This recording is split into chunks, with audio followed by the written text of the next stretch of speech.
যে অনেক পণ্যেরই দাম সহনীয় পর্যায়ে এসছে। পুরো রোজাতে ইন্টারিম গভর্নমেন্টের ফোকাস থাকবে দাম কিভাবে সহনীয় পর্যায়ে রাখা যায়।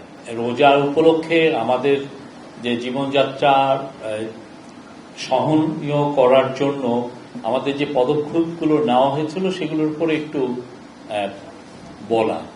আপনারা জানেন যে ইন্টারিম গভর্নমেন্ট অগাস্টের 8 তারিখে তারা টেক ওভার করেছে এবং অগাস্টের 8 তারিখের পরের থেকে প্রথম বেশ কিছু মাস আপনারা জানেন যে রোজ বন্যার নিয়ে আমাদেরকে প্রচুর বন্যাতে ফোকাস করতে হয়েছে। 6টা বন্যা হয়েছিল।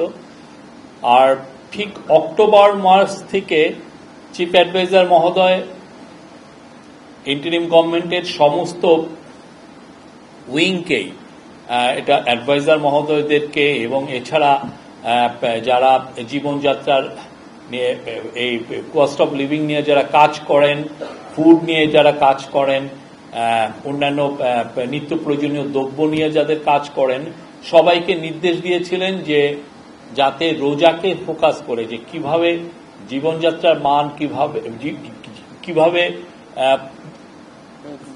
ফুড পণ্যের, বিশেষ করে ফুড এবং অন্যান্য পণ্যের দাম কিভাবে সহনীয় পর্যায়ে আনা যায়, সে লক্ষ্যে ইন্টেন্সিভলি কাজ করা হয়েছে। এবং আমরা আজকে বলতে পারি, আজকে আমাদের কাছে যে ডেটা আছে যে জিনিসপত্রের দামের, বিশেষ করে নিত্য প্রয়োজনীয় ভোগ্য পণ্যের, সেখানে স্পষ্ট দেখা যাচ্ছে যে গত রোজার থেকে এই রোজায় বেশিরভাগ পণ্যেরই দাম সহনীয় পর্যায়ে এসছে, কমেছে। এবং এই যে সহনীয় পর্যায়ে আসা, এটা আমাদের পুরো রোজা ধরে, এই যে সামনে যে রোজা আসছে, পুরো রোজায় আমাদের ফোকাস থাকবে যে এটাকে কিভাবে এই দামটাকে সহনীয় পর্যায়ে রাখা যায়। পুরো রোজাতে ইন্টারিম গভর্নমেন্টের ফোকাস থাকবে দাম কিভাবে সহনীয় পর্যায়ে রাখা যায়। এটা আপনি জানেন যে রোজার সময় কিছু কিছু নিত্য প্রয়োজনীয় দ্রব্যের কনজামশন বেড়ে যায়, বিশেষ করে এডিবল অয়েলের ক্ষেত্রে এটা আমরা দেখেছি, বা স্ন্যাক্স, অন্যান্য কিছু যেমন ছোলা বা খেজুর, সেগুলোর ক্ষেত্রে। তো এই প্রত্যেকটা পণ্যের ক্ষেত্রেই এই গভর্নমেন্টের ফোকাস হচ্ছে কিভাবে এটাকে সহনীয় পর্যায়ে রাখা যায়। এটার জন্য ইন্টেন্সিভলি কাজ করছে কমার্স মিনিস্ট্রি, এটার জন্য কাজ করছে ন্যাশনাল বোর্ড অব রেভিনিউ, এটার জন্য কাজ করছে সেন্ট্রাল ব্যাংক, এবং এটার জন্য কাজ করছে ট্যারিফ কমিশন। সবার সম্মিলিত প্রয়াসে আজকে আমরা বলতে পারি যে অনেক পণ্যেরই দাম সহনীয় পর্যায়ে এসছে।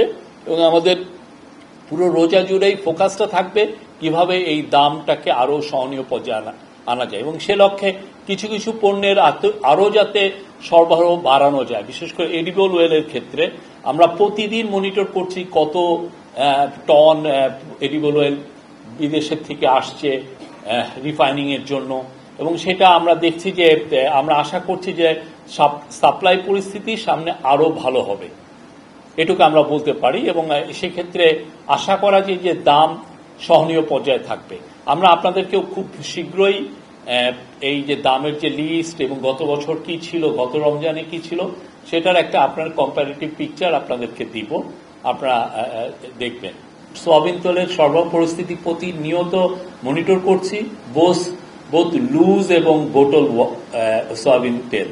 এবং আমরা আশা করছি যে এটা অলরেডি লুজ সয়াবিন তেল আপনারা দেখেছেন যে অলরেডি আমরা দেখছি যে দাম সহনীয়, দাম একটু কমা শুরু হয়েছে, এবং আমরা আশা করছি যে সামনে সরবরাহ পরিস্থিতি আরো ভালো হলে দামটা আর একটু বেটার জায়গায় যাবে। আর আপনি যেটা বললেন যে বোতল সয়াবিন তেলের ক্ষেত্রে আমরা এর আগেও 2-1 দেখেছি যে মার্কেটের থেকে কেউ কেউ বলেছেন যে এটা উধাও হয়ে গেছে। তো আমরা চেষ্টা করছি, যে আমাদের সর্বোচ্চ চেষ্টা আছে যে এটার সরবরাহ যাতে এখন ঠিক পর্যায়ে আসে, এবং এটা যেন সবার জন্য এটা পর্যাপ্ত সরবরাহ থাকে।